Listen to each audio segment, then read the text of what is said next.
O tay, napadalaw kayo. Pasok po.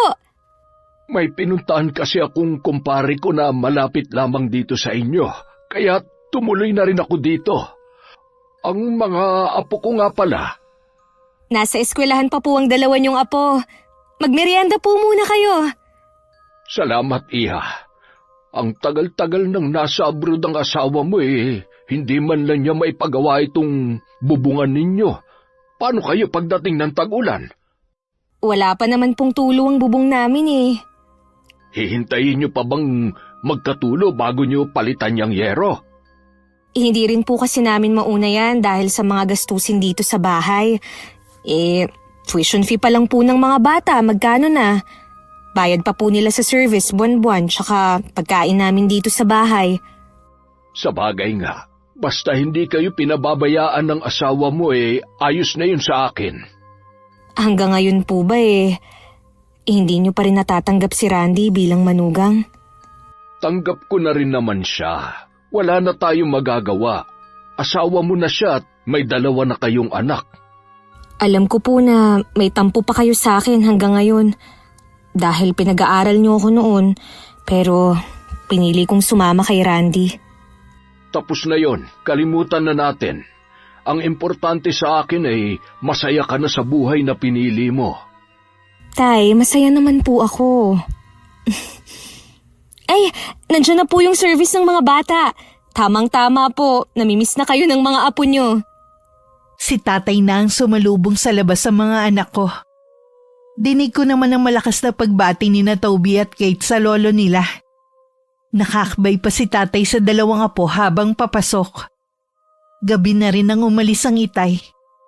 Inalok kong sa bahay na maghapunan pero tumanggi siya.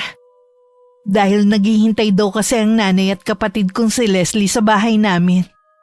Samantala, wala akong kamalay-malay na may 1 buwan na palang nakakababa ng barko si Randy. Kasalukuyang nasa isang resort sila kasama ng kabit nito. Hindi ka pa ba uuwi sa inyo? Bakit? Gusto mo na ba akong umuwi sa inutil kong asawa? Grabe ka naman sa asawa mo. Di ba siya ang nanay ng 2 mong anak? Oo, yun lang naman ang papel niya sa buhay ko Ina ng mga anak ko. Wala naman talaga akong balak seryosohin ng babaeng yun.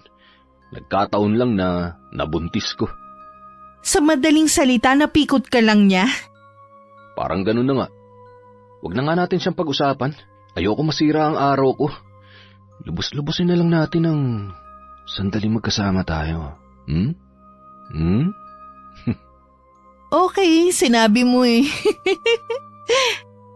Abala ko nun sa mga gawaing bahay nang makarinig ako ng makina ng sasakyan na tumigil sa tapat ng bahay namin. Sa pag-aakalang bisita yun ng kapitbahay namin, hindi ko yun pinansin. Hanggang marinig ko ang pagbubukas ng gate. May kalumaan na kasi yun. Kaya maingay kapag binubuksan. Agad akong sumilip sa may bintana. Nanlaki ang mga mata ko na makita kong si Randy ang dumating. Dali-dali akong lumabas ng bahay. At masaya ko siyang sinalubong.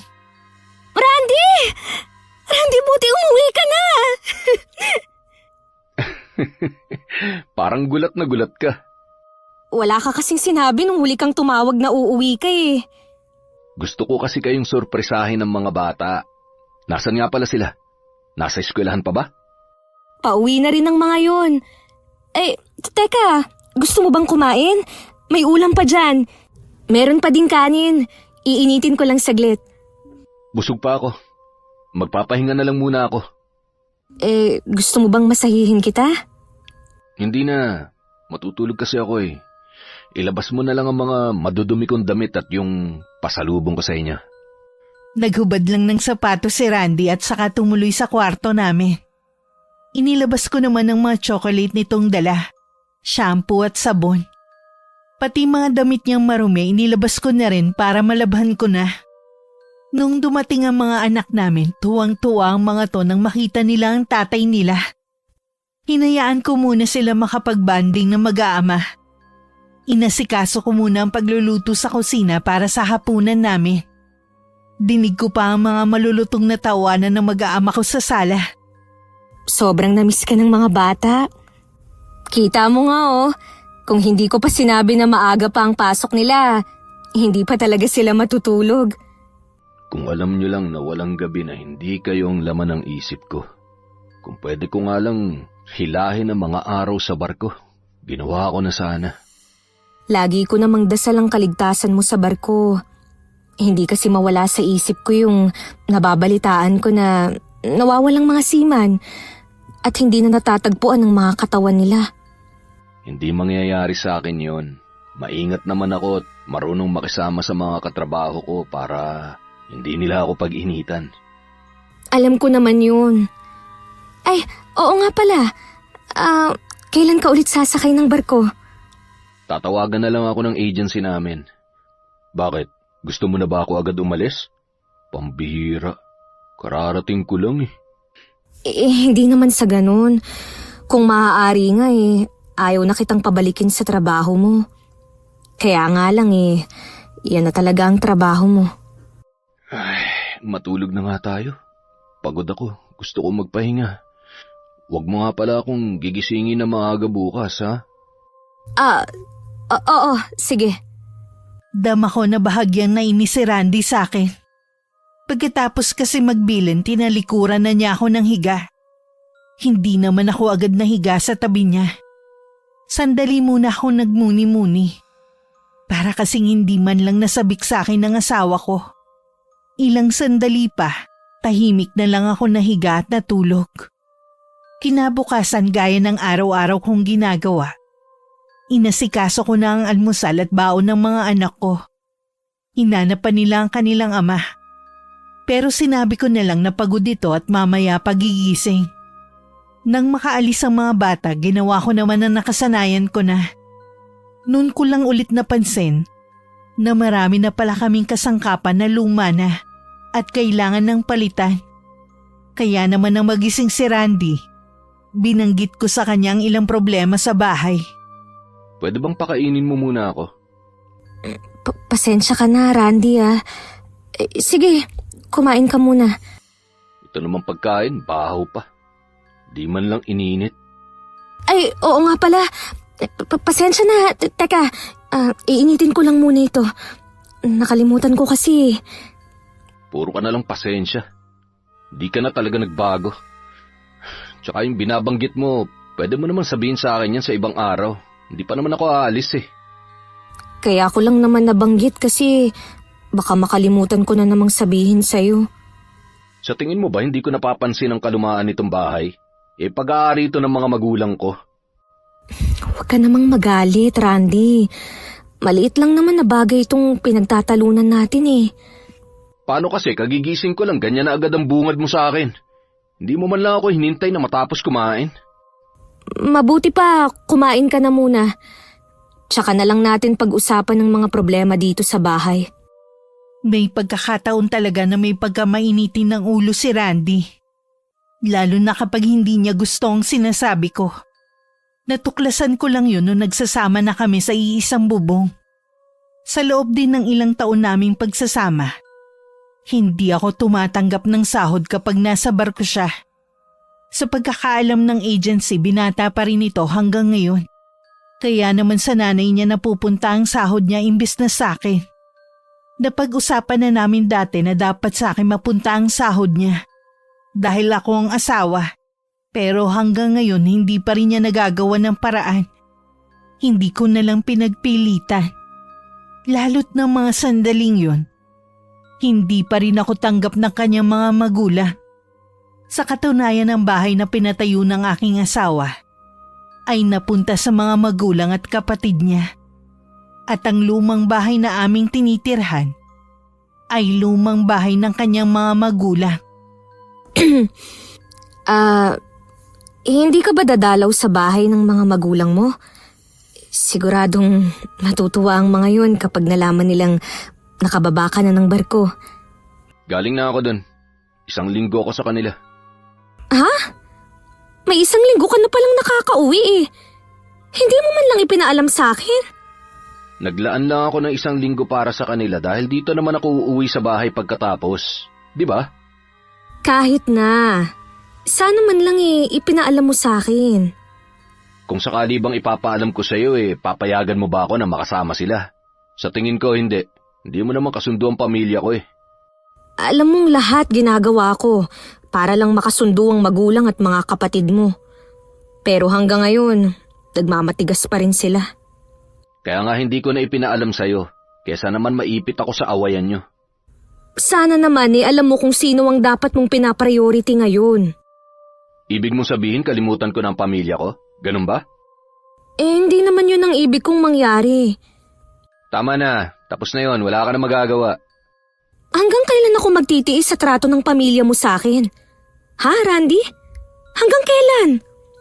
Wala naman silang ginagawa masama sa'yo Sinasaktan ka ba nila? Hindi ka ba nila hinahatian sa sahod ko? Hindi yun ang problema.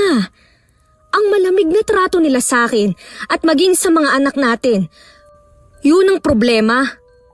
Baka akala mo wala akong ginagawa para magkalapit kayo ng pamilya ko. Lahat ginawa ko na, pero sabi nila hanggang sa huling hininga nila, hindi ka nila matatanggap. Ganun ba?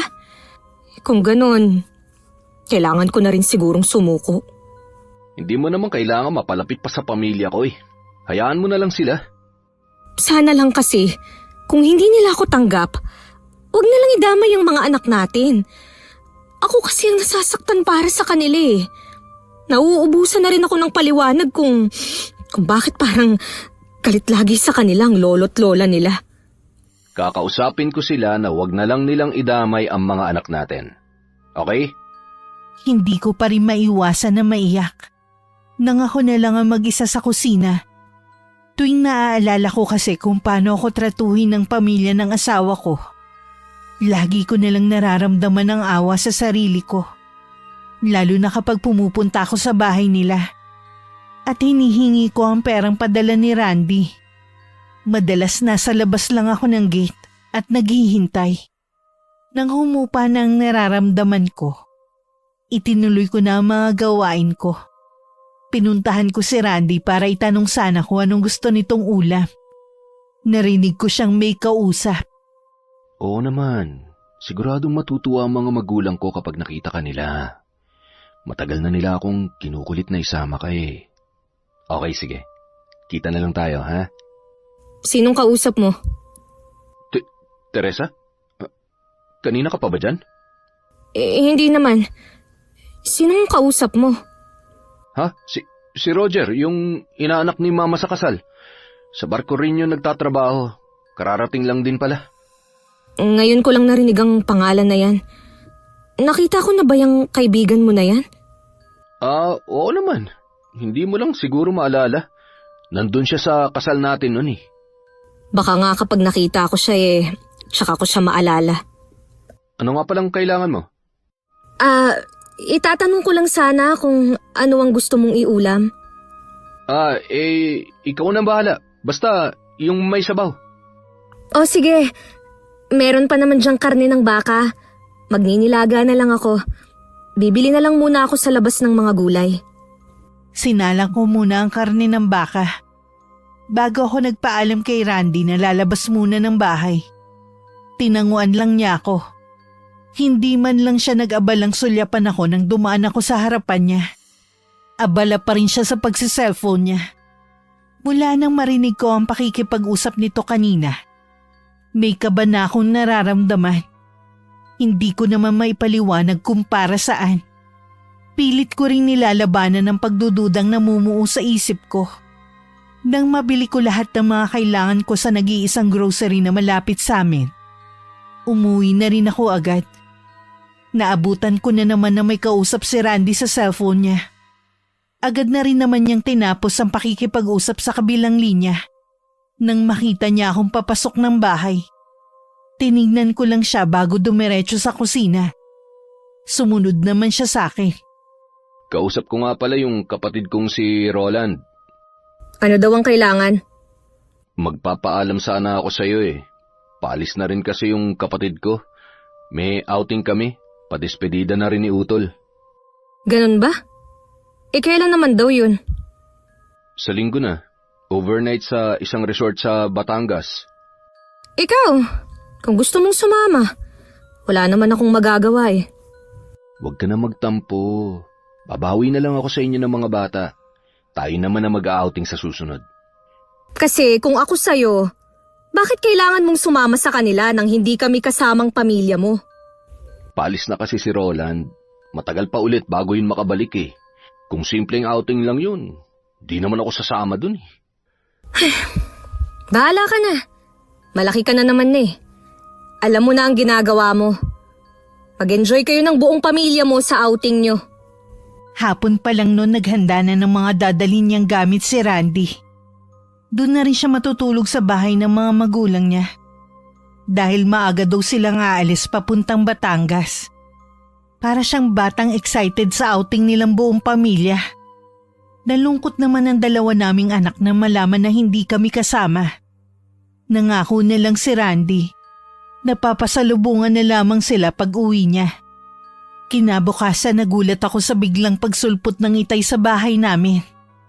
Dumaan lang ako para kumustahin kayo ng mga bata. Oh, ito nga pala. Para sa inyo ng mga apo ko. Salamat po dito, Tay. Ay, oo nga po pala. Dumating na si Randy. Magdala na rin po kayo ng mga pasalubong galing sa kanya. Nabalitaan ko nga na dumating na siya. Pinagkakalat ng biyenan mong babae sa lugar natin eh. Ganun naman po yun. Akala ko nga hindi ko kayo aabutan dito ng mga apo ko eh. Nagbaka sakali lamang talaga ako. Hindi naman po kami umaalis eh. Ay, teka lang po ah. Tatawagin ko lang ang dalawa. Nasa kapitbahay po kasi tsaka busy sa pakikipaglaro. Hayaan mo muna mga apo ko doon. Mamaya pa naman ako aalis. Gusto ko rin kasing mag-usap tayo ng hindi nila naririnig. Tungkol po ba sa nang pag-uusapan natin? May outing ang pamilya ng asawa mo. Bakit hindi kayo kasama? Kasama nga po dapat kami. Kaya lang hindi po maganda ang pakiramdam ko mula pa kahapon. Ngayon lang po bumuti-buti eh. Bakit yung asawa mo sumama pa rin kahit hindi kayo kasama? Ayaw nga po niya. Kaso po, ako lang ang namilit na sumama na siya. Paalis na po kasi yung kapatid niyang bunso. Totoo ba yan? Wala ka bang itinatago sa akin, anak? Si tatay talaga. Ano naman po ang itatago ko sa inyo? Kahit pilit mong pinasisigla ang tono ng boses mo, nababanaag pa rin sa mga mata mo ang lungkot. Pero hindi kita pipilitin na magsabi sa akin. Basta kapag may problema ka, kahit ano pa yan, tandaan mo, nandito lang ako lagi para sa inyo ng mga apo ko. Kami ng nanay at mga kapatid mo, ha? Opo, Tay. Alam ko naman po yun eh. Minsan po kami naman ang dadalaw sa inyo. Nahihiya na nga rin po ako sa inyo ni Inay. Hindi man lang ako makasaglit sa inyo. Naiintindihan ka naman ng nanay mo. Alam niya na pamilyado ka na, kaya hindi na kami ang prioridad mo. Sana lamang yung asawa mo ay alam din niya kung ano dapat ang prioridad niya sa buhay. Oo naman po, Tay. Hindi naman niya kami pinababayaan. Dumating na rin ang dalawa kong anak na galing sa kapitbahay namin. Kaya naman sa kanila na nabaling ang atensyon ng itay. Pumunta naman ako sa may kusina para ipaghanda sila ng makakain. Sa pagdalaw ng itay, pakiramdam ko lalong bumigat ang dibdib ko. Gusto ko sanang ihinga sa kanya ang lahat ng naipon na hinanakit sa puso ko. Pero ayoko namang lumabas na masama si Randy. O paano? Uuwi na ako. Aasahan kong pagdalaw niyo ng mga apo ko sa bahay, ha? Opo, Tay. Pakisabi na lang po kay Inay na pasensya na po, ha? Huwag kang mag-alala. Ayos lang yun sa kanya. Mag-iingat kayo dito ng mga bata. Kung may problema, tumawag ka lang. Opo. Mag-iingat din po kayo. Imbis na isang gabi lang, 2 gabi nang hindi umuwi si Randy sa bahay namin. Sa labis na pag-aalala, makailang ulit ko siyang tinatawagan. Pero hindi niya sinasagot ang cellphone niya. Sa ika-4 na araw, saka lang ito umuwi. Baka sa mukha nito ang kasiyahan sa outing nilang pamilya. Akala ko ba overnight lang? Oo nga sana, kaya lang ang ganda ng lugar kaya nagpasya pa sila na mag-extend ng isa pang araw. Mabuti nga walang guest sa susunod na araw kaya pinayagan kami na may-ari ng resort. Sana man lang tumawag ka. Alam mo bang nag-aalala ako sa'yo? Pasensya na, nawala kasi sa isip ko eh. Tsaka medyo mahina kasi yung signal dun eh. Pawala-wala. Pumayag na nga ako na sumama ka sa outing na yun. Hindi mo man lang gawin ang tungkulin mo bilang asawa ko na ipaalam na hindi ka makakauwi. Teka nga lang, galit ka ba? Sa tingin mo kaya may asawang matutuwa sa ginagawa mo? Para maliit na bagay lang, nagagalit ka. Tsaka nag-usap naman na tayo ah. Nag-usap nga tayo. Dahil wala naman akong magagawa dahil pamilya mo yun. Kung labag pala sa loob mo na sumama ako, sana sinabi mo na agad. Hindi mo ba naiintindihan? Wala nga sabi akong magagawa eh. Dahil lagi naman sila ang sinusunod mo. Huwag mo akong pagtataasan ng boses! Ikaw pa talaga ang galit ngayon, ha? Samantalang ikaw na nga itong nag-enjoy habang kami ng mga anak mo parang tanga na naghihintay sa pag-uwi mo. Di lumabas din ang totoo. Masama ang loob mo na hindi kayo kasama.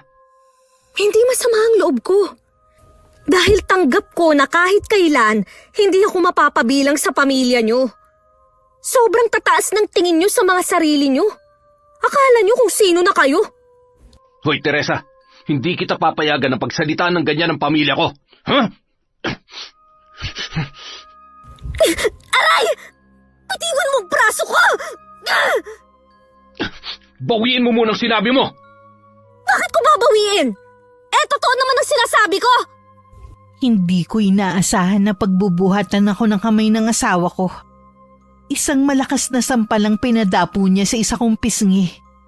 Sa lakas ng pagkakasampal niya sa akin, napasadsad ako sa lababo. Galit pa niya akong dinuro-duro at binalaan.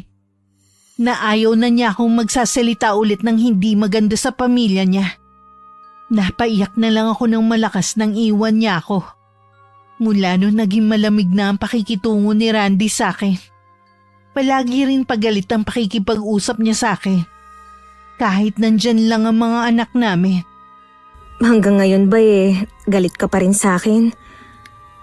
Maliit na bagay lang naman ang pinagtalunan natin ah. Sana naman, kausapin mo ako ng maayos kapag kaharap ang mga bata. Maliit na bagay lang ba yun sa'yo? Hindi mo na nirespeto ang pamilya ko. Ako ba nire-respeto ng pamilya mo? Di ba hindi rin?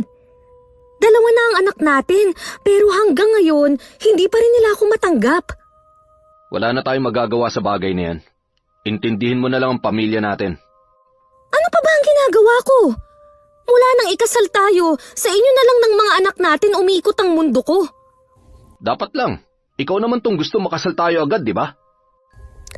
Teka nga lang. Nagsisisi ka na ba na nagpakasal ka sa akin? Hindi kumibo si Randy. Basta na lang niya akong tinalikuran. Umalis siya ng bahay nang hindi man lang nagpapaalam sa akin kung saan pupunta.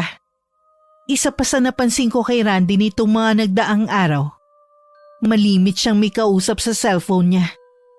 Ayoko sanang maghinala na baka may ginagawa na itong kababalaghan sa likod ko. Kaya lang hindi yun mawala sa isip ko. Wala akong kamalay-malay na sa tuwing umaalis ang asawa ko, kay Aiza siya nagtutungo. Alam mo kung ako sa'yo, iwan mo ng asawa mo. Hindi pwede. May mga anak kami. Di kunin mo ang anak mo sa kanya. Tapos ang problema. Hindi mo ako naiintindihan. Ayokong lumaki ang mga anak ko sa isang broken family. Nahihirapan ka na kamo sa pagsasama niyo ni Teresa. Bakit ka magtitiis kung pwede ka namang makawala sa kanya? Inaalala ko nga kasi ang mga anak namin. Ang dami-dami naman diyang mga mag-asawang naghihiwalay. Nagiging okay rin naman ang mga anak pagtagal. Sila yun. Bakit kailangan mo tayong ikumpara sa iba? Kasi nga naiinip na ako kung kailan mo hihiwalayan yung asawa mo. Ako naman ang gusto ng pamilya mo noon pa. Kung tutuusin, inagaw ka lang naman niya sa akin. Alam mo, kahit hiwalayan ko pa si Teresa, hindi tayo magiging legal. Gusto mo bang maging kabit na lang? Matagal ko na naman tanggap na ganun ang magiging papel ko sa buhay mo. Sige, bago ulit ako sumakay ng barko, gagawa na ako ng paraan para maghiwalay na kami ni Teresa. Talaga? Oo naman. Matagal na rin naman ako nagtitiis na pakisamahan siya eh. May alam ako para mapabilis ang paghihiwalay nyo. Baka nga siya pa ang unang makipaghiwalay sa iyo eh. Hindi pa rin ako sumusuko para magkaayos kami ng asawa ko. Kahit pakiwari ko, gumagawa na lang siya ng paraan para lagi kami magkagalit. Hindi tuloy mawala sa isip ko ang masamang kutob ko. Isang araw nagpaalam si Randy na pupunta sa probinsya. Ikakasal daw ang kaibigan nito at inimbita siya. Taga dun daw kasi ang mapapangasawa. Kaya sa probinsya ng babae gaganapin ang kasal. Umaasa ako na isasama niya kami ng mga bata. Dahil Sabado naman ang kasalan. Sinong kasama mo? Yung isa pa naming kaibigan. Pwede ba kaming sumama? Ano? Nasisiraan ka na ba? Gusto mo yata mapahiya ako eh. Ha? Bakit ka naman mapapahiya? Tumitingin ka pa ba sa salamin, ha, Teresa? Tingnan mo nga yung itsura mo. Ni hindi ka na nga nagsusuklay eh. Kinakahiya mo pala ako. Yung mga asawa ng mga kaibigan ko, kahit marami ng anak, hindi pabaya sa sarili. Kaya kahit san isama ng mga asawa nila, ayos lang. Samantalang ikaw, 2 pa lang ang anak natin. Pinabayaan mo na yung sarili mo. Baka kapag isinama kita, maging sentro pa ako ng katatawanan dun. Kaya ko lang naman napabayaan na ang sarili ko eh, dahil sa pag-aasikaso sa inyo. Tsaka, sapat lang ang perang ibinibigay mo pang gastos dito sa bahay. Hindi na nga ako makabili kahit pulbos eh. Huwag ka na nga magdrama. Ang sabihin mo, pabaya ka talaga sa sarili mo. O baka, kahit hindi pa tayo nagsasama, ganyan ka na. Bakit mo ba ako pinagsasalitaan ng ganyan? Napupuno na kasi ako sa'yo eh. Tuwing nakikita ko yung pagmumukha mo na para bang lagi na lang Biyernes Santo, parang ayoko nang umuwi dito. Napaiyak na lang ako sa mga binitiwang salita sa akin ng asawa ko. Hindi ko alam na narinig pala ng panganay namin ang mga sinabi ng tatay nito sa akin. Biyernes pa lang ng umaga, umalis na si Randy. Inayos ko pa rin ang gamit na dadalhin niya. Halos sabay lang silang umalis ng mga bata. Habang nagwawalis ako sa labas ng bahay, dumating naman ang itay. Nakangiting nagmano ako sa kanya. Ang asawa mo?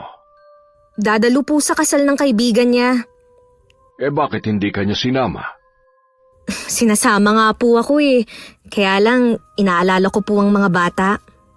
Kung gusto ka talaga niyang kasama, pwede naman silang tumigil sa bahay. Mapilit nga po, kaya lang eh, napakalayo naman po. Hindi na po ako sanay sa mahabang biyahe. Paano kasi hindi ka niya lagi sinasama sa lakad niya, kaya paano ka masasanay sa biyahe? Bakit nga po pala kayo nandito? May dinaanan na naman po ba kayong malapit dito sa amin? Dito talaga sa inyo ang punta ko. Gusto nga rin sumama ng inay mo, kaya lang sinumpong ng rayuma. Kumusta na po ang inay ngayon? Ayos naman siya. Hirap lang siyang maglakad ngayon. Baka po kasi kung ano-ano na namang bawal na pagkain ang kinakain ng inay. Matigas din kasi ang ulo eh. Ayaw din paawat kapag may gustong kainin. Baka bukas po eh, dun muna kami ng mga bata sa atin. Sa linggo pa po kasi ang balik ni Randy eh. Sino nga palang kasama ng asawa mong dumalo sa kasal?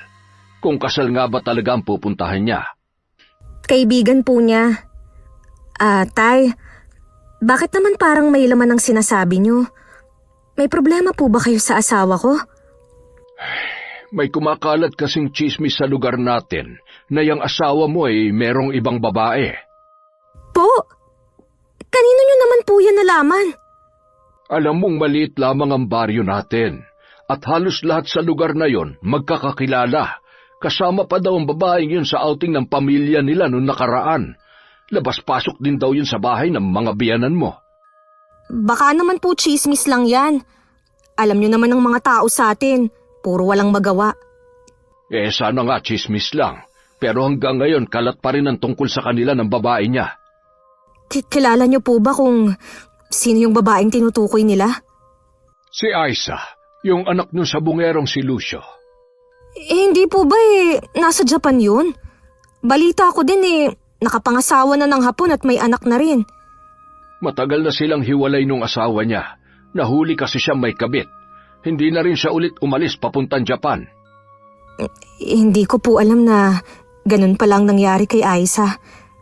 Akala ko masaya na siya sa asawa niyang Hapon dahil yun naman ang pangarap niya, ang makapangasawa ng mayaman.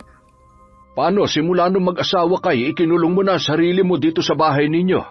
Kaya wala ka nang alam sa nangyayari sa paligid mo. Tay, imposible po na patulan siya ni Randy. Lalo't alam niya ang naging buhay ni Aiza. Paano nga kung totoo na may relasyon sila ng asawa mo? Kakausapin ko po si Randy pag uwi niya. Ayoko rin po kasing maraming maiwan na tanong sa isip ko. Kung sakaling totoo ang kumakalat na tsismis, huwag kang magdalawang isip na umuwi sa atin. Hindi ko hahayaan na lokohin ka ng asawa mo. Baka kung anong magawa ko sa kanya oras na magpang-abot kami. Dama ko ang galit ng Itay ng mga sandaling yun. Mabuti na lamang pala maagang umalis ng araw na yun si Randy. Kahit hindi pa namin nasisigurong totoong kumakalat na chismis dito, baka hindi rin makapagpigil ng Itay. Kinabukasan tuwan-tuwa ang mga anak ko nang malaman na dun muna kami sa bahay ng mga magulang ko. Kung malamig kasi ang pakikitungo sa kanila ng pamilya ng tatay nila, kabaliktaran naman yun sa pamilya ko. Akala ko ay hindi na kayo tutuloy. Nangako na po ako na dito kami ng mga bata hanggang bukas. Siya nga pala, dumaan ba kayo kanina sa bahay ng biyanan mo para makapagmano ang mga bata? Hindi na po kami dumaan. Ayaw din po kasi ng mga bata Nagulat nga po ako sa sinagot ni Toby kanina Bakit? Ano ba ang sabi ng apo ko? Bakit kailangan pa daw nilang magmano? Hindi naman daw sila itinuturing na kapamilya. Matalino yung panganay mo, iha. Alam niya ang nangyayari sa paligid ninyo. Mabuti pa siguro ay huwag mo muna silang palapitin sa mga biyanan mo kung hindi pa rin magbabago ang pakikitungo nila sa mga apo ko. May epekto rin kasi yon sa mga bata. Ayoko naman po kasing magmukhang bastos ang mga anak ko. Tsak na ibabato na naman nila yun sa akin. Naiintindihan kita. Kaya lang ay mas hindi tama na habang lumalaki ang mga apo ko, nararamdaman nila na hindi sila itinuturing na kapamilya. Kung hindi nila magawang mahalin ang mga bata, kami ang magpupuno noon sa kanila. Alam ko naman po kung gaano nyo kamahal ang mga apo nyo. Lahat kayo magkakapatid at ang mga apo namin, mahal na mahal namin ang nanay ninyo. Bakas ang lungkot sa mukha ng mga anak ko nang magpapaalam na kaming uuwi sa bahay namin. Sadya talagang napakabilis ng oras. Kung pwede nga lang pahintuin muna. Nangako naman ako sa kanila na tuwing Sabado dadalaw kami doon. Naisip ko kasing tuluyan nang nakalimutan ni Randy ang pangako niya. Nababawi sa mga anak namin. Ni minsan kasi hindi pa niya naipasyal ang mga to mula nang dumating siya. Pagdating sa bahay naglinis muna ako. Baka kasi biglang dumating si Randy. Pero hanggang nakapagluto ako ng hapunan, hindi pa rin siya dumarating. Sinubukan ko naman tawagan ng cellphone niya pero nakapatay. Lunes na ng tanghali siya dumating. Parang wala siyang dinatnan na tuloy-tuloy lang siyang pumasok sa kwarto. Sumunod naman ako. Akala ko ba kahapon ka uuwi? Hindi ko kasi alam na 2 araw ang selebrasyon ng kasal sa probinsya. Nakakahiya naman kung basta na lang kaming uuwi. Sana man lang kasi tumawag ka para hindi ako nag-aalala. Mahina ang signal doon kaya hindi ka rin makakatawag. Lahat na lang yata ng puntahan mo, mahina ang signal. Ano bang problema mo, ha? Nandito na ako, ano pa bang ipinaghihimutok mo? Dahil ba sa hindi kita isinama? Ay, wala na yun sa akin. Pero sana man lang kasi tumawag ka. Para kang walang asawang iniwan dito Tigilan mo na nga ako. Pagod ako sa mahabang biyahe, gusto ko magpahinga. Lumabas ka na nga lang muna dito sa kwarto. Bago ka magpahinga, mag-usap muna tayo. Talaga bang hindi ka titigil, ha? Totoo bang may relasyon kayo ni Aiza? Saan mo naman nakuhang ideya na yan, ha? Baliw ka na yata eh. Sagutin mo ang tinatanong ko sa'yo. May relasyon ba kayo ng babaeng yon, ha? Wala kaming relasyon ni Aiza. Kung sino man ang nagpapakalat ng chismis na yan, mamatay na siya. Silang lahat. Kalat na yan sa buong baryo natin. Kasama rin daw ang babaeng yon nung nag-outing kayo ng pamilya mo. Kaya ba ayaw mo kaming isama ng mga anak mo, ha? Oo, aminin ko, nandun si Aiza. Pero si Roland ang nag-imbita sa kanya. Alam mo naman na noon pa, magkaibigan ng dalawang yun.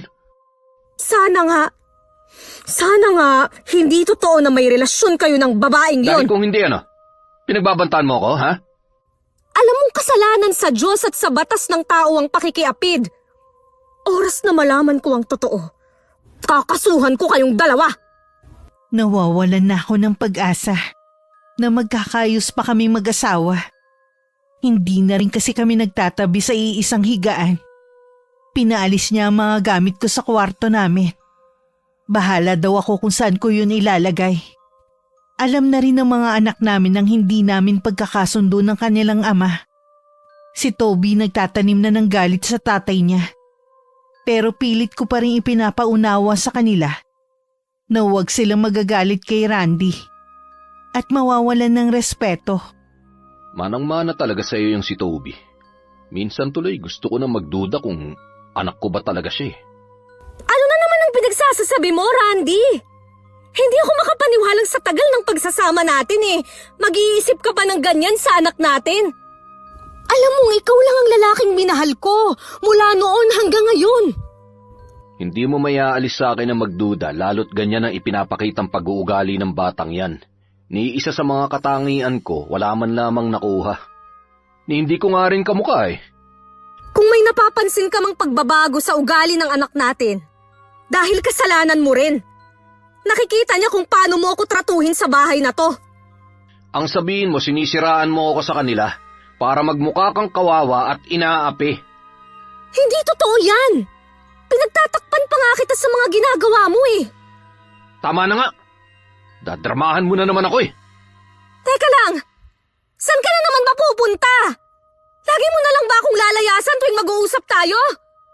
Randy! Randy!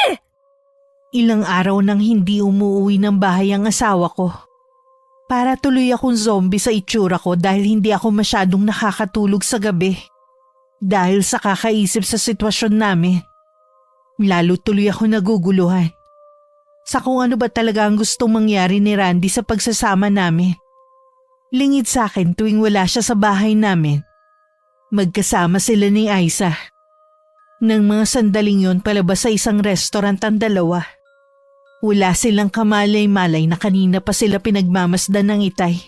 Sa labas ng salamin ng restaurant na kinainan nila. Hinihintay lang silang matapos. Saktong paglabas nga nila. Sinalubong na agad ng malakas na bigos ng itay ang asawa ko. Napatili naman si Aiza na makitang bumalandra si Randy sa semento. Bakas naman ang pagkagulat sa mukha ng asawa ko nang makilalang sumuntok sa kanya. Isa pa uling suntok ang pinakawalan ng itay sa kanya bago may umawat dito. Walang hiya ka! Animal kang lalaki ka! Paano mo ito nagawa sa anak ko, ha? Imbis na pamilyang kasama mo, itong babaeng mababa ang lipad na tong kasama mo! Mali po kayo nang iniisip sa amin ni Aiza. Huwag ka na magpaliwanag. Huwag mo akong gawin tanga. Hindi ako ipinanganak kahapon. Huwag po kayo mag-eskandalo dito, tay. Nakakahiya sa mga tao. Huwag mo akong tawagin tatay. Wala akong manugag na masahol pa sa hayop. Sige ho. Tutal, hindi nyo na ako binigyan ng kahihiyan sa harap ng maraming tao. Pagbabayaran yung ginawa nyong to sa akin. Iniisip mo ang kahihiyan mong hayop ka, pero hindi ang kahihiyan ng anak ko? At anong gagawin mo sa akin, ha? Irereklamo ko kayo ng pananakit. Ang kapal ng mukha mong hayop ka, pues kakasuhan din kayo ng anak ko. Wala po kaming ginagawa ni Aiza. Nagkita lang kami dito at nag-usap. Kayo, basta na lang kayo nanakit. Talagang pinaninindigan mo ang kasinungalingan mong yan, ha? Ihanda niyo na lang ang sarili niyo mabulok sa kulungan. Tara na, Aiza. Hindi ako natatakot sa'yo, Randy. Hindi mo alam ang kayang gawin ng isang amang tulad ko. Nagtaka ako nang dumating si Randy na may pasa at sugat. Hindi ko naman matiis na hindi siya sundan sa kwarto para usisain at dalhan na rin ng gamot. Tinapunan lang niya ako ng masamang tingin at saka pinalabas. Ni hindi niya sinagot ang tanong ko kung ano nangyari sa kanya. Hindi ko na rin ulit namalayan ang pag-alis ni Randy, na ipinagkibit-balikat ko na lang. Nung hapon tumawag sa akin ng kapatid ko para sabihin na hinuli ng pulis ang Itay sa salang pananakit. Hindi ko na pinatapos ang iba pa niyang sinasabi. Tinanong ko na lang kung saan presinto at mabilis akong pumunta ron. Ayos lang po ba kayo, Tay? Hindi ba nila kayo sinaktan? Ano po bang nangyari? Huwag ka na mag-alala pa, anak. Gumagawa na ng paraan ng kuya mo para makalaya ako. Ano po ba kasi ang nangyari, Tay? Wala bang binanggit ang asawa mo sa'yo? Wala naman po. Ano pong kinalaman ni Randy dito? Ay, siya ang nagpakulong sa akin dahil sa pananakit ko sa kanya. Bakit niyo po siya sinaktan? Patawarin mo ko, anak. Hindi ko na napigilan pang galit ko nang makita ko sila ni Aiza sa loob ng isang restaurant na naglalampungan. Inabangan ko sila sa labas. Kung hindi nga lang ako napigilan ng mga tao sa paligid ay papatayin ko talaga ang lalaking yon.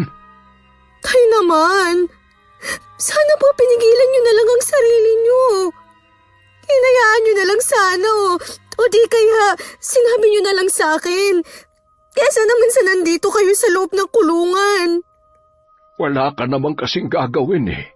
Magbubulag-bulagan ka lang dahil sa lintik na pagmamahal mo sa asawa mo. Kasalanan ko ang lahat ng ito. Pati po kayo. Nadami sa mga kamalasan ko. Walang ibang dapat sisihin dito kundi ang asawa mo. Nakikiusap ako sa iyo. Iwan mo na ang lalaking yon. Umuwi ka na sa bahay natin. Kahit ang inay na naroon din, ay nakikiusap na iwan ko na ang asawa ko. Pero hindi ko magawang sumagot. Para kasi ako naiipit sa dalawang nag-uumpugan ng mga bato. Umuwi na rin ako sa bahay namin. Dahil walang kasama ang dalawa kong anak. Ibiniling ko lang sila sa mabait naming kapitbahay. Buong gabi ko ring hinintay si Randy. Pero umaga na siya umuwi. Hayop ka! Paano mo yung nagawa sa tatay ko, ha? Matanda na siya pero nagawa mo pa rin ipakulong. Dapat lang yun sa kanya dahil sinaktan niya ako. Tama lang din sa'yo ang sakta ng Itay.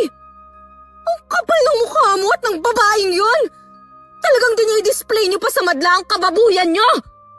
At naniniwala ka sa sumbong ng tatay mong kriminal. Anong sinabi mo? Hindi kriminal ang tatay ko! Di ba nung mga bata pa lang kayo nakulong na rin siya?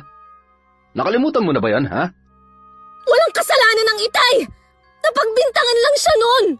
Kaya nga nakalaya siya agad eh! Pwes sa pagkakataong to, hindi na siya makakalaya sa ginawa niya sa akin. Hayop ka! Ang sama mo! Tumigil ka! Ako ba talaga ang sinaktan mong hayop ka?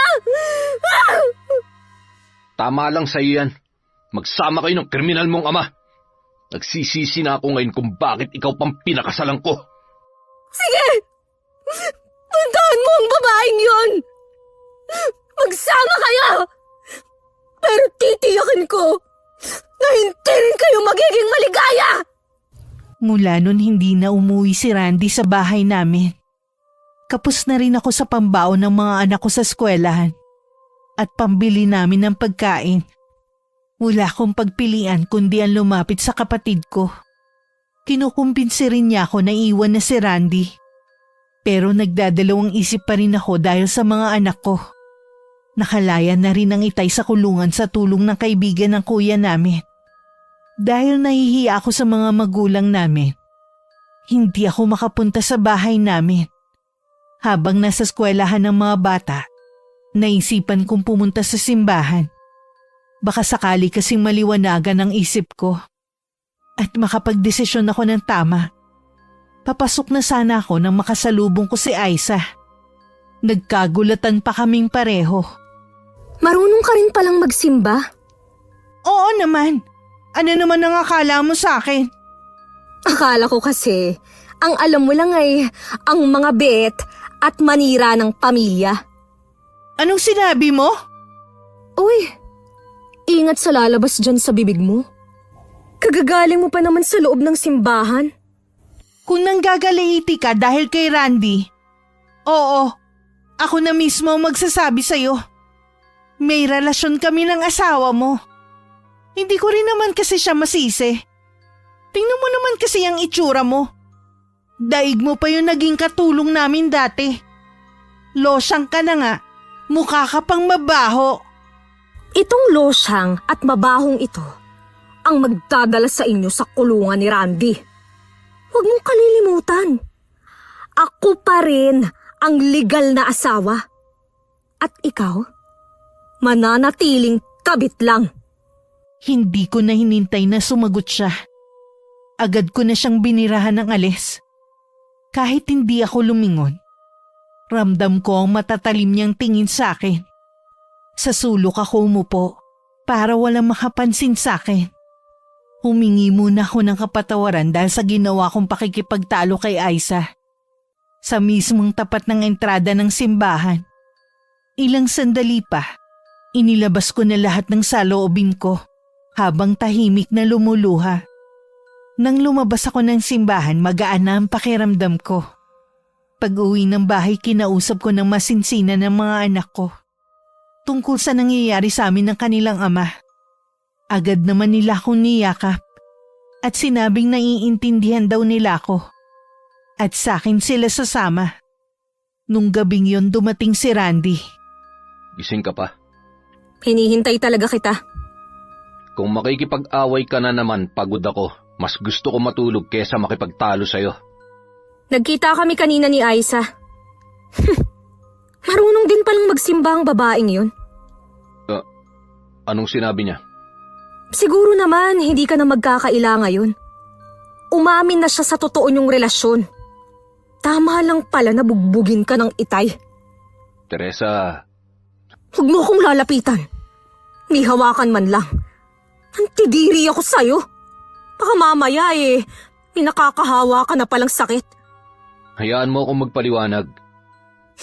Papaliwanag ka na naman. Dapat noon mo pa yun ginawa. Mula ngayon, Randy. Wala na akong pakialam sa'yo. Kahit magsama pa kayo ng babaeng yun. Ibig mo bang sabihin, makikipaghiwalay ka sa akin? Sa tingin mo kaya, makakatagal pa ako sa'yo pagkatapos ng ginawa mo, ha? Gusto mo bang masira ang buhay ng mga anak natin? Hindi ako papayag. Di ba nga pinaghihinalaan mo pa na hindi mo anak si Toby? Bakit ngayon? Para kang maamong tupa na takot maiwan. Teresa, nagmamakaawa ako sa'yo. Ayusin natin ang pamilya natin. Pangako, hindi na ako makikipagkita kay Aiza. Ayoko sanang makipaghiwalay sa'yo dahil sa mga bata. Pero sobra na ang ginawa mo sa tatay ko. Nagsisisi na ako sa ginawa ko sa tatay mo. Tsaka, di ba nakalaya na rin naman na siya?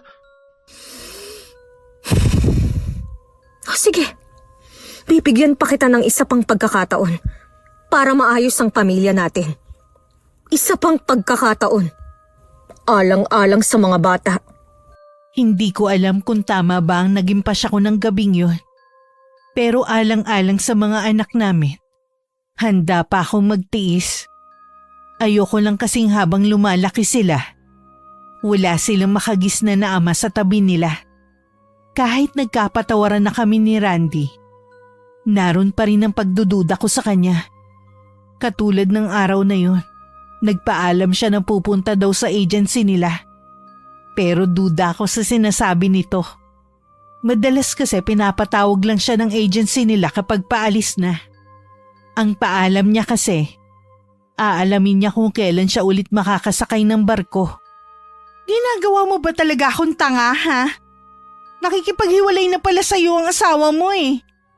Gusto ko na nga makipaghiwalay kaya lang kasal kami. Sa tingin mo, hindi niya kaya tayo kakasuhan? Wala naman siyang ebidensya. Kahit na, kailangan natin makasiguro. Hindi tanga ang asawa ko. Kita mo nga, nagawa makagawa ng paraan ng kuya niya para agad makalaya ang tatay nila. Ano? Ganito na lang ba tayo? Patago-tago? Akala ko ba sabi mo ayos lang sa ang sitwasyon natin? Tanggap mo naman na maging kabit habang buhay, di ba? Oo nga, tanggap ko na. Pero gusto kong maging legal na kabit. Anong legal na kabit? Meron bang ganun? Gago, wag mo akong pagtawanan.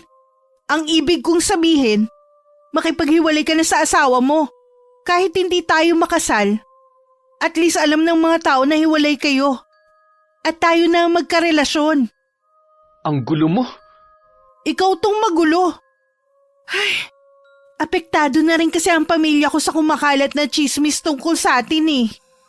Gusto nga nila mag-Japan na lang daw ako ulit para malayo sa'yo.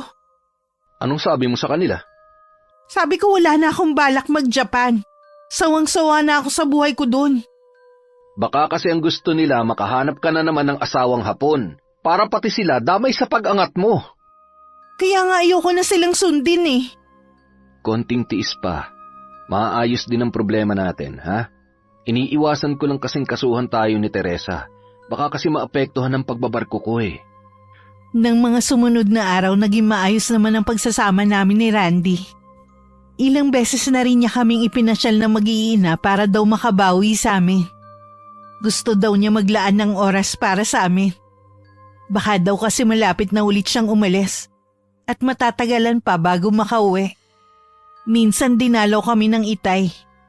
Mabuti na lang ay wala si Randy sa bahay. Hanggat maaari kasi, ayokong magpang-abot sila. Nasa baryo natin si Randy. Nakita ko siyang kasama ang nanay niya. Iyon nga po ang paalam niya. May ipinapagawa daw po kasi sa kanya ang nanay niya. Akala ko pa naman pagkatapos mong malaman ng lahat, makakapag-isip-isip ka na rin. Nagkamali pala kami ng nanay mo. Bala ko na po talagang makipaghiwalay. Kaya lang po, humingi pa ng isang pagkakataon si Randy eh. Nangako siya na hindi na siya makikipagkita pa kay Aiza. Pinatawad ko na po siya, alang-alang na lang sa mga anak namin. Sana nga lang ay totoo ang sinasabi ng asawa mo. Lagi ko siyang susubaybayan para malaman ko na tutupad siya sa kasunduan ninyo. Hindi niyo na po kailangang gawin yan. Malapit na rin po siyang umalis. Baka naman kaya natatakot ang asawa mo na kasuhan mo siya kasi maapektuhan ang pagbabarko niya, kaya ayaw niya makipaghiwalay. Hindi naman po siguro. Bigyan na lang po natin siya ng pagkakataon para makapagbago. Ano pa nga ba magagawa ko? Alam ko naman kung gaano mo siya kamahal. Pero sana, huwag kang magpakamartir. Akala ko maayos ng relasyon namin ni Randy. Bumalik na rin kasi ang tiwala ko sa kanya. Mas naging maayos na rin kasi siya at malambing sa amin ng mga anak niya. Madalas kami magkakasama na kumain sa labas at mamasyal. Ramdam ko naman talaga na bumabawi siya sa amin ng mga anak niya. Wala akong kamalay-malay noon. Sukang-suka pala siya tuwing magkasama kami. Paniwalang-paniwala naman ang bruwa sa mga ipinapakita mo sa kanya. Kung alam mo lang na diring-diri ako tuwing magkakadikit ang balat namin. Nagtitiis lang talaga ako. Parang nakikinita ko nga ang itsura mo kapag magkasama kayo. Huwag mo na nga akong pagtawanan. Sige, sabi mo eh. Maiba nga pala ako. Kailan ka ulit sasakay ng barko? Baka sa 1 buwan na. Alam ba yan ng asawa mo? Wala pa akong sinasabi sa kanya. Sabihin mo na lang kaya kapag paalis ka na. Pwede rin. Huwag na nga natin siyang pag-usapan. Mag-enjoy na lang tayo habang nandito pa ako. Baka kasi taon pa bago ulit ako makabalik eh. Hindi alam ng dalawa laging nakasubaybay sa kanilang itay. Tinutuon nito ang sinabi sa akin na babantayan niya ang bawat galaw ng asawa ko. Kalalabas lang nun sa isang motel ang dalawa. Nang biglang lumitaw sa harapan nila ang Itay. Parang nakakita ng multo ang dalawa dahil sa pamumutla. Kumapit pa sa braso ng asawa ko si Aiza. Na tila doon kumukuha ng lakas. Tay, sabi na nga ba ilang beses man magpalit ang ahas ng kanyang balat, sa huli ahas pa rin ito. Ganong ka, Randy. Magbait-baitan ka man sa harap ng anak ko, lilitaw pa rin ang tunay mong kulay. Pwede ba, Mang Waldo, tigilan niyo na kami? Nagmamahalan kami ni Randy. Wala na kayong magagawa pa. Pati ikaw, madadamay sa kamalasan ng lalaking ito. Pagsisisihan mo ang pagpatol mo sa kanya. Huwag niyo kaming takutin, Mang Waldo. Baka gusto niyong makulong na naman. Kaya kung may masama kayong balak, mabuti pa huwag niyo nang ituloy.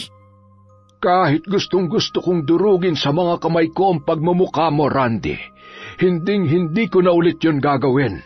Sa ibang paraan na lang kita pagbabayarin. Huwag niyo po akong takutin. Hindi na ako natatakot sa banta niyo.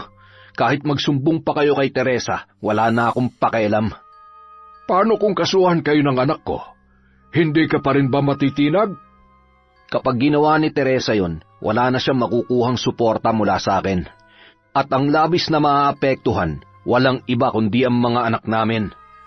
Tuso ka talaga, Randy. Umalis na ho kayo. Huwag niyo na kaming sundan pa. Ni huwag niyo na kaming lalapitan.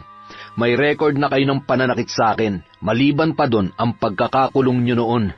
Gagamitin ko yun para lalo kayong madiin sa kaso. Hayop ka talaga! Matagal na. Sadyang bulag lang talaga ang anak niyo.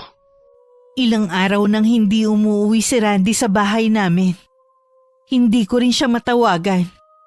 Ilang beses na rin ako nagpunta sa bahay nila. Pero ni isa walang humaharap sa akin. Minabuti kong pumunta sa bahay ng mga magulang ko. Inabutan ko lang doon ay ang Itay. At ang kapatid kong abala sa pagbabantay ng sari-sari store nila. Mabuti naman at dumalaw ka. Mukhang may problema ka na naman. Ilang araw na po kasing hindi umuwi si Randy sa bahay. Hindi ko po alam ang nangyari sa kanya. Maayos naman po siyang nagpaalam sa akin nung umalis siya. Huwag mo na siyang hanapin pa. Hindi na siya babalik sa'yo. Po? May alam po ba kayo, Tay, kung nasa ng asawa ko? Magkasama na sila ni Aiza. Kahit kailan, hindi na putol ang ugnayan nila. Pinapasakay ka lang nila kunwari para hindi mo sila kasuhan. Ang mga walang iya. Nagtiwala ako ulit kay Randy. Akala ko magbabago na siya. Pero puro kasinungalingan lang pala ang lahat ng iyon.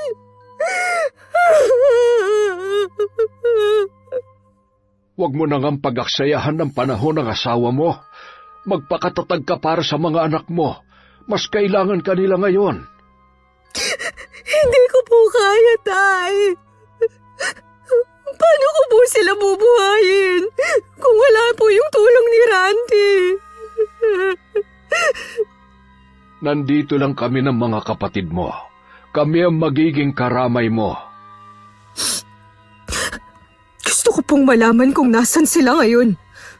Umuupa sila ng bahay, dito rin sa baryo natin. Tuluyan na sila nagsama. Wala na silang pakialam sa mga sasabihin ng tao sa kanila. Hindi ko na napigilan ang sarili ko. Sinugod ko sila sa tinitirhan nila. Nang hindi nila ako nilabas, kumuha ko ng mga bato. At saka pinagbabato ko ang bintana at pinto ng apartment na tinuluyan nila. Wala na rin akong pakialam kung nakakabulahaw ako ng mga kapitbahay sa pag-eeskandalo ko. Lumabas na rin ang dalawa na pawang mga galit. Baliw ka na ba talaga, ha? Babasagin mo pa mga bintana namin? Bakit? May pambayad ka ba? Mas gusto niyo bang mga mukha niyo ang basagin ko? Total naman, sobrang kakapal na. Huwag ka nga mag-iskandalo rito. Tanggapin mo na lang na ayaw na sa'yo ni Randy. Isa ka pa! Talaga bang nananalaytay na sa ugat mo ang manira ng pamilya? Tama na! Umalis ka na rito, Teresa. Baka kung ano lang ang magawa ko sa'yo. Itanim mo sa utak mo, ha? Isa kang masamang bangungot sa akin. Randy! Itay! Yang sinasabi mo na bangungot, mangyayari pa lamang sa inyo. Iuwi nyo na lang ang anak nyo. Pareho yata kayo may sayad eh, kung ano-ano mga sinasabi nyo. Inakay na ako ng Itay palayo sa lugar na yun. Katakataka lang na wala man lang mga taong lumabas sa kani-kanilang bahay para mag-usyoso sa amin. Hindi naman agad pumasok ang dalawa sa apartment. Tinanaw pa nila kami ng Itay habang palayo. Hindi ko maiwasang kilabutan kay Mang Waldo. Maliban sa pagbabanta niya, nakakatakot din ang mga titig niya. Huwag mo nalang pansinin ang mag-amang yun. Paano kung kasuhan nga tayo ni Teresa? Bago niya pa magawa yun, nakasakay na ako ng barko. Hindi na niya ako maaabot pa. Nakakapagtaka lang, no? Hindi yata chismosa ang mga tao dito. Wala man lang lumabas para alamin ang nangyayari. Ayaw mo nun? Hindi ka maiilang kapag lalabas ka? Oo nga. Tara na nga sa loob. Kinikilabutan pa rin ako eh. Wala naman akong tigil sa pag-iyak pagdating sa bahay namin. Inutusan na rin ng Itay ang kapatid kong si Leslie. Nasunduin ng mga anak ko sa bahay. At kunin na rin ang iba naming gamit na mag-iina. Matuloy na lumipas ang 1 linggo. Hindi pa rin ako makausap ng maayos. Kumikilos lang ako para asikasuhin ng mga anak ko sa pagpasok sa eskwelahan. Wala na rin akong balak na magsampa ng kaso. Nagpasya akong hayaan na lang sila. Napag-isip-isip ko kasi na mag-focus na lang sa mga anak ko. Baka sakaling may makuha pa rin akong suporta. Kahit sa mga bata man lang. Nakarating din kasi sa amin na paalis na ang asawa ko. Tay, nakausap ko po yung dati kong kaklase. Pwede raw po akong mag-apply sa kumpanyang pinapasukan niya. Siya daw po ang bahala sa akin. Aba, magandang balita yan. Kaya lang po inaalala ko ang mga anak ko. Kung sino po ang mag-aasikaso sa kanila. Huwag mo silang intindihin. Kami na ng inay mo ang bahala sa kanila. Hindi mo ba napansin? Mula nang tumira kayo dito biglang lumakas ang inay nyo. Parang bumuti ulit dahil sa pag-aalaga ng kanyang mga apo. Napansin ko nga po yan. Madalas ko po kasing marinig ang tawa niya Kung ano man ang plano mo, nandito lang kami ng inay at mga kapatid mo. Kung gusto mo magtrabaho, susuportahan ka namin. Hindi man ako pinalad sa pag-aasawa. Napakaswerte ko naman sa pagkakaroon ng pamilya. Maraming salamat po. Unang araw ko sa trabaho. Matinding kaba ang nararamdaman ko. Sa tagal kasi ng panahon, yun ang kauna-unahan kong magiging trabaho. Mula noon itinuon ko na ang buong panahon ko sa trabaho at sa mga anak ko. Hindi na rin ako nakibalita pa sa asawa ko at sa pamilya niya. Lingid sa akin habang inuulan ako ng swerte.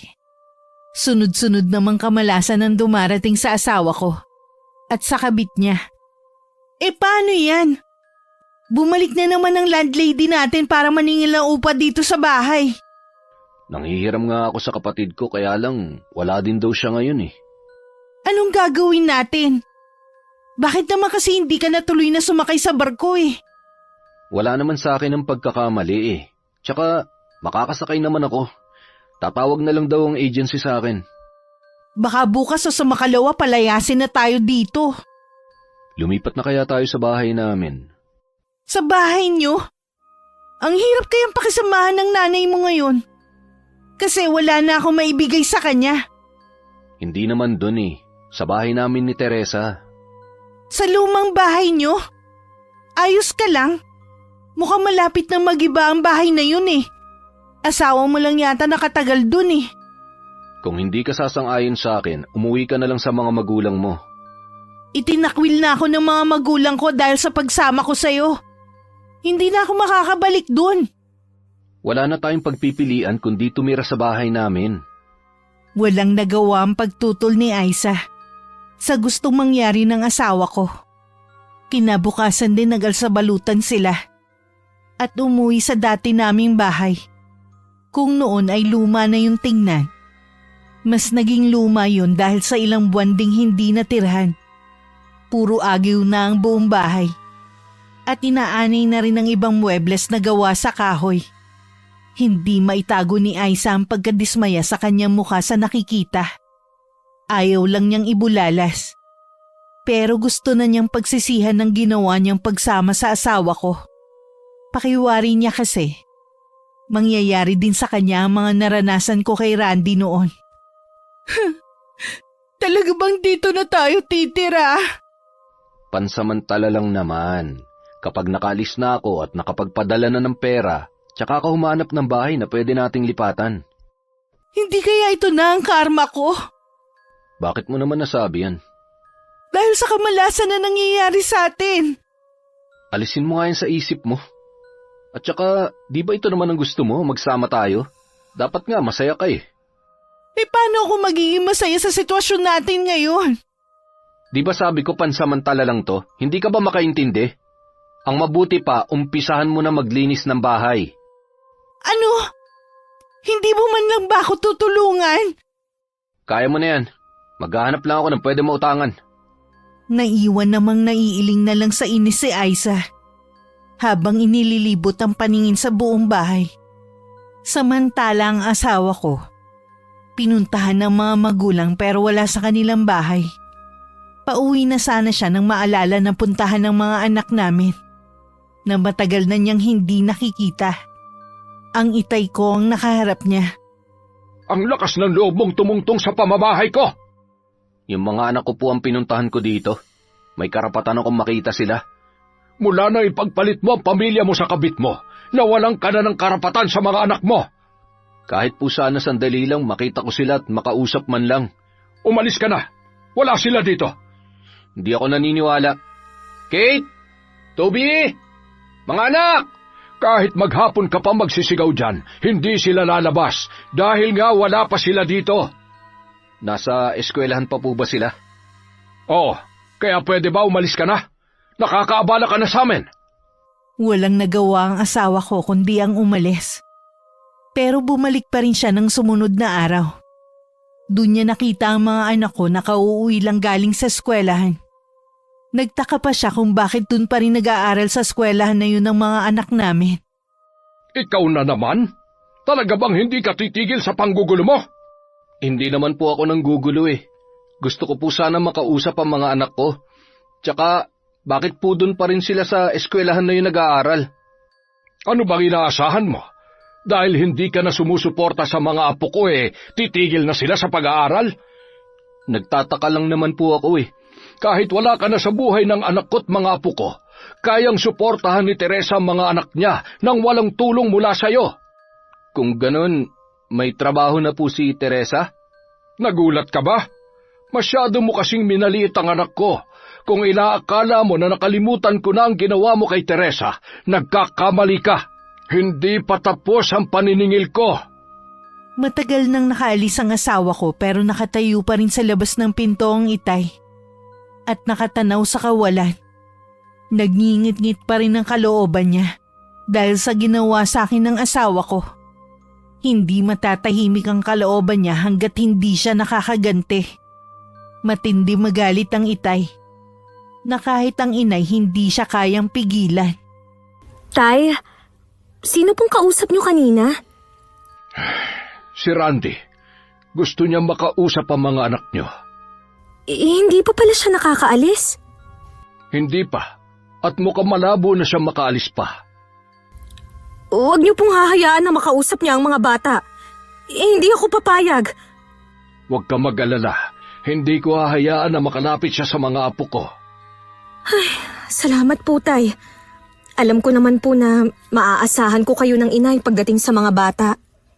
Hindi ko lang maiwasan na matakot nang malaman ko na nandito pa pala si Randy. Masyado ka kasing abala. Kaya hindi na rin namin binanggit ng nanay mo ang tungkol sa lalaking yon. Tsaka nakikita namin na masaya ka na ngayon. Marami po akong natutunan sa mga pinagdaanan ko. isa na po ron ang mahalin ng sarili. Natutuwa ako't iba na ang pananaw mo, anak. Dahil po yun sa walang tigil niyong paggabay sa akin. Sa walang sawa niyong pagmamahal sa amin ng mga anak ko. Kung wala kayong pamilya ko, baka nasiraan na ako ng bait nung iwan ako ni Randy. Lingid sa akin, walang araw na hindi kami pinagmamasdan ni Randy mula sa malayo. Nagulat din ang asawa ko. Dahil sa malaking pagbabago sa itsura ko. Natuto na rin kasi akong maging palayo sa sarili na hindi ko nagagawa dati. Tanging si Itay lang ang nakakaalam sa pagsubaybay sa amin ng asawa ko. Bakit ba lagi ka nalang umaalis ng bahay? Imbis na alagaan mo ko. Hanggang ngayon ba masakit pa rin ang tiyan mo? Oo, tuwing hapon naman lumalaki. Tignan mo ang kutis ko. Ang dating mala porselana parang kutis matanda na. Hindi lang yun, naglalagas na rin ang buhok ko. At kahit anong ligo ko may kakaibang amoy na lumalabas sa pagkababae ko. Hindi ko tuloy maiwasang isipin na baka may kumukulam sa akin. Sino naman ang kukulam sa'yo? Sino pa bang gagawa nito? Eh di ang asawa mo. Kita mo nga na ilang buwan na siyang nananahimik, di ba? Abala na yun sa bago niyang buhay. Wala na siyang oras para pag-aksehan tayo ng panahon. Kung hindi si Teresa, malamang ang tatay niya. Matagal nang naninirahan sa baryo na to ang pamilya nila. Di sana nalaman na namin na may lahi silang mangkukulam. Tsaka sa panahon ngayon, wala namang kukulam, no? Ang mabuti pa, uuwi na lang ako sa amin. Wala ka namang pakialam sa akin eh. Sinabi ko naman kasi sa'yo, inumin mo lang ang gamot na nireseta ng doktor para gumaling ka na agad. Hindi nga tumatalab sa akin. Lalo lang lumalala ang sakit ko. Kung walang kumukulam sa akin, malamang ito na ang karma ko. Sige, bahala ka kung gusto mo nang umuwi sa inyo. Yun lang naman palang gusto mo eh, dami mo pang sinasabi. Nang araw na yun umuwi na nga si Aiza sa kanila. Tinanggap siya ng pamilya niya. Kung kani-kanino na rin siya ipinagamot ng mga magulang. Pero hindi pa rin siya gumagaling sa kakaibang sakit na dumapo sa kanya. Hanggang isang albularyo ang nagsabi na isang mabagsik na mambabarang ang gumawa nun sa kanya. Habang buhay na sumpa na raw yun sa kanya. Kung ipipilit daw nila na humanap ng lunas, mapapadali lamang daw nun ang kanyang buhay. Sa huli tinanggap na lang ni Aiza ang kanyang kapalaran. Habang tumatagal din, ang masangsang na amoy na lumalabas sa kanyang pagkababae ay lalong nangangamoy na pati langaw ay umaaligid na rin sa kanya. Naalala tuloy niya ang mga binitiwang salita sa akin noon. Nalosyang at mabaho. Wala siyang nagawa kundi ang magkulong na lang sa silid niya at umiyak. Patawarin mo ko, Teresa. Pinagsisisihan ko na ang lahat ng mga ginawa ko sa'yo. Sana naman, kung sinong gumawa nito sa akin, maawa ka. Hindi ko na kaya. Nabalitaan na lang namin na nagpatiwakal si Aiza sa pamamagitan ng pagbibigti. Ang ibinigay na dahilan ng mga magulang niya kung bakit niya yung ginawa. Dahil sa depresyon. Sa kabila ng ginawa sa akin ni Aiza, labis akong nalungkot lalo't may isa itong anak na naiwan. Mas nangibabaw pa rin ang awa ko kaysa galit. Napakabait mo talaga, anak. Sa kabila ng ginawa nila sa'yo, nagpaabot ka pa talaga ng tulong. Para po yun sa bata. Ina rin ako at nasasaktan ako para sa anak niya. Pero, bakit niya kaya yun nagawa? Siguro inusig na siya ng kanyang konsensya sa ginawa nila sa'yo. Kaya ang pagpapatiwakal na lang ang naisip niyang solusyon para makatakas. Nang mga sandaling yun, nakakaramdam na rin ng matinding takot si Randy. Gaya ni Aiza, hindi na rin siya makalabas ng bahay. Tinubuan kasi ng mga pigsa ang buo niyang katawan. Dahil doon buong katawan din niya ang kumikirot. Hindi na rin siya nakakatulog at nakakakain. Lagi na lang siya nakatingin sa kawalan. Pakiramdam niya wala ng pag-asa. Dahil sa pagkakasakit niya, Naubos na rin ang ipon ng kanyang mga magulang. Kinailangan na rin ibenta ang 2 bahay para pambayad sa mga utang. Sa paglubog ng kanyang pamilya, siya ang sinisisi ng mga to. Dahil umano sa pakikiapid niya, pati sila minalas. Totoo po ba, Tay? Na sa maliit na kubo na lang nakatira sina Randy at ang mga magulang niya? Oo, wala na silang bahay ngayon eh. Pareho nang naibenta ang mga bahay nila. Wala rin naman silang pang-upa. Sobrang taas kasi ng tingin sa mga sarili. Nakalimutan nilang bilog ang mundo. Hindi sa lahat ng pagkakataon, nasa ibabaw sila. Meron pa pong nakarating sa akin na balita. Hindi ko po alam kung paniniwalaan ko. Ano yon, Iha? Si Randy daw po, kinulam. Tay, magtapat nga po kayo sa akin. May kinalaman ba kayo sa nangyari sa kanya? Kung mayroon man, tama lamang yun sa kanya. Magdusa siya habang buhay. Tay naman, bakit niyo po yun ginawa? Makala ko po ba nagbago na kayo? Sabi niyo, huli na yung ginawa niyo noon na dahilan para makulong kayo. Wala naman talaga akong balak balikan ang dati kong gawain. Pero nang makita kong ginawa ng 2 yun sa'yo, lahat ng pangako ko noon, tuluyang ko ng kinalimutan.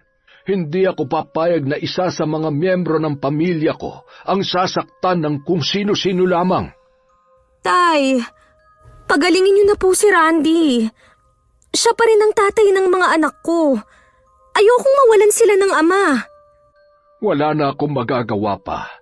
Hindi ko na mababawi ang kulam na iginawad ko sa kanya. Matagal ko nang naisagawa ang ritual.